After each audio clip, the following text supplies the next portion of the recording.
ओम श्री साईराम. ओम श्री साई महिमात्मने नमः.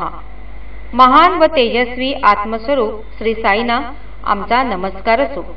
त्यांचा महिमा संपूर्ण विश्वभर पसरला आहे. भगवान बाबांचा महिमा संपूर्ण विश्वभर पसरल्यामुळे जगभरातील लक्षावधी लोक त्यांच्या दर्शनाची आस मनी धरून प्रशांती निलयम येथे येत असतात, ज्यामध्ये ऐहिकाच्या विभिन्न स्तरावरील तसेच अध्यात्माच्या विविध पातळीवरील माणसे असतात. स्वामींचा महिमा ऐकून काशी येथील श्री 108 स्वामी विरजानंदजी महाराज, ज्यांचे वय सध्या 100हून अधिक वर्ष आहे, ते 1970 मध्ये आपल्या 15-20 शिष्यांसह प्रशांती निलयम येथे आले. 20 दिवस आश्रमात व्यतीत केल्यानंतर त्यांनी स्वामींविषयी असे अनुमान काढले की श्री सत्यसाई बाबा हे परदेशी व श्रीमंत भक्तांचे देव आहेत. कारण परमेश्वरी अवतार हा प्रेममूर्ती असून तो सर्वांनाच समभावनेने वागवतो. काय कारण असावं बरं त्यांनी हे अनुमान काढण्यास? त्या 20 दिवसात एकदाही भगवान बाबांनी त्यांची विचारपूस केली नव्हती आणि म्हणून स्वामी विरजानंदांनी प्रशांती निलयम सोडून उत्तरेकडे प्रयाण करण्याचे ठरविले व ते धर्मावरमच्या दिशेने निघाले. त्या रात्री त्यांनी धर्मावरम येथे विश्राम करण्याचे ठरविले.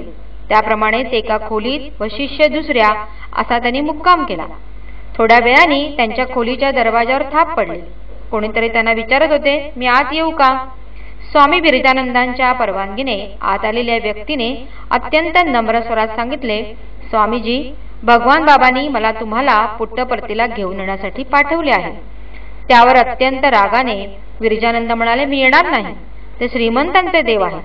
ते म्हणतात त्याप्रमाणे प्रेममूर्ती नाहीत.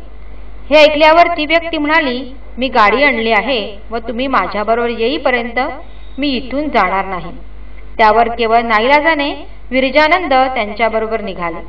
प्रशांती निलयम येथे पोहोचताच भगवानांनी त्यांना पहिल्या मजल्यावर बोलावून घेतले. तिथे जाताच कुत्सित शब्दात विरजानंद काही बोलण्यास सुरू करणार होते.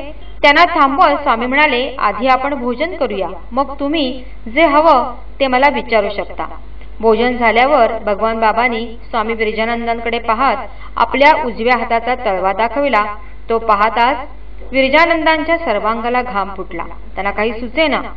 असं काय दिसलं त्यांना त्या तळव्यामध्ये? त्यांना त्या तळव्यामध्ये स्वतःचा आश्रम व शिष्य परिवार दिसला. त्याचबरोबर भगवान बाबांचे शब्द ऐकू येऊ लागले, प्रेम प्रेम प्रेम. प्रेम म्हणजे काय? तुम्हाला काय वाटतं केवळ 5-7 जणांचे कुटुंब त्यागून हजारो शिष्यांचा परिवार जमा करून आत्मसाक्षात्कार होतो? तो तर फार दूर राहिला. हा तर मोह आहे. केवळ भक्ती व प्रेमच भगवंताप्रत नेऊ शकते. वासना व ऐहिक कीर्ती भगवंताप्रत घेऊन जाऊ शकत नाही. हे ऐकताच स्वामी विरजानंदांना आपली चूक उमगली. त्यांनी भगवान बाबांचे चरण धरले व परतण्याची अनुज्ञा मागितली. त्यावर भगवान बाबा म्हणाले, क्षणभर थांब. विरजानंद खाली बसले. त्यांना क्षणभर झोप आल्यासारखे वाटले. त्यांनी जेव्हा डोळे उघडले तेव्हा त्यांना लक्षात आले की आपण पुन्हा धर्मावरमच्या निवासस्थानी पोहोचलो आहोत. त्यांना हे कोडे उलगडेना की आपण क्षणात येथे कसे आलो. त्यांनी भगवान बाबांच्या चरण कमलांचे ध्यान केल्यावर लक्षात आले की ही सर्व भगवान बाबांची लीला होय. ओम श्री सत्यसाई नाथार्पण.